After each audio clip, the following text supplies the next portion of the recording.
জনসমাবেশের প্রধান বক্তা জনাব হুমায়ুন কবির মহাশয়।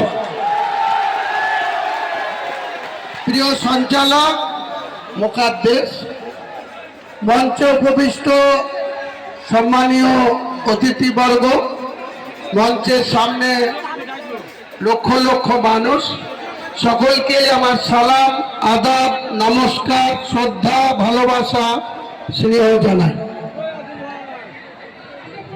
প্রায় 1 মাস ব্যাপী অপেক্ষা।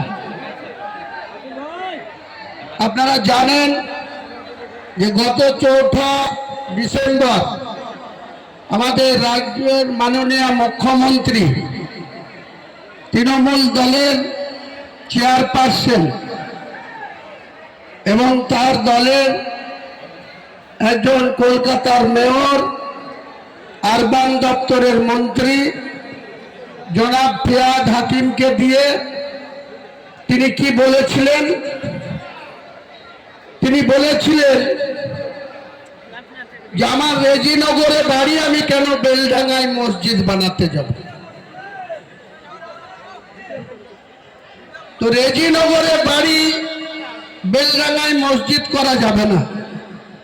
এটা কোন সাংবিধানিক কথা? কোন মুসলিমের কোরআন হাদিসের কথা? ভারতবর্ষের যে কোনো প্রান্তে মুসলমান তার নামাজ আদায় করার জন্য আল্লাহর ঘর, মসজিদ বানাতে পারে। পারে কি পারে না?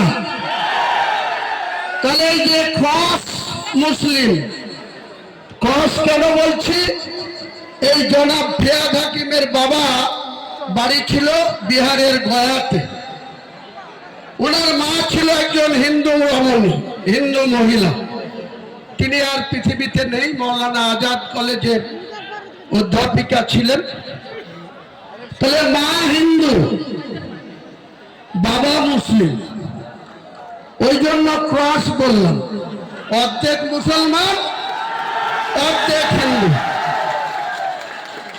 তিনি আমাকে সাসপেন্ড করার সময় এই মুর্শিদাবাদ জেলার একজন মন্ত্রী, যার কোনো কাজ নাই, কোনো ফাইল নিশ্চিত করতে পারেন না, তার দপ্তরের মাথায় বসে আছেন মাননীয় মুখ্যমন্ত্রী স্নেহধন্য অরূপ বিশ্বাস মহাশয়, পাওয়ার মিনিস্টার। তার এমএস আছেন আকরুজ্জামান। আমি একবার আমার এক নিকট আত্মীয়, এক বোন, মালদা ইংলিশ বাজারে বিয়ে হয়েছে। এই পাওয়ার দপ্তরে তিনি উচ্চ পদে আসীন আছে, একই জায়গায় পোস্টিং আছে।